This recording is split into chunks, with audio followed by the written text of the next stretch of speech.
Tempat besar di qalbi. Sebab tu zikir qalbi jangan putus. Menghadap terus Allah, Allah. Maka fanakan dalam af'al, asma', ya, sifat dan zat. Sebab Allah tu ulang arif bila di isyarat alif. Yang pertama isyaratun ila tauhidul af'al, alif. Lam yang pertama tu isyaratun ila tauhidul sifat. Lam yang kedua tu isyaratun ila tauhidul asma'. Dan ha tu ila isyaratun ila tauhidul zat. Jadi kita sebut Allah dimasuk hakikat empat tauhid ini. Bila tauhid makna apa? Dipandang satu dan lain tenggelam.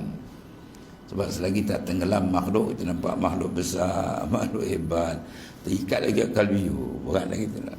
Ya, itu berat lagi tu. Itu pengkat kanser parah. Dia kena keluar lah, ya. Keluar daripada diri kamu baru sampai. Iza kharajta anka faqad wasalta ila Allah. Bila engkau keluar daripada diri engkau, baru engkau sampai ke Tuhan. Ya. Allah.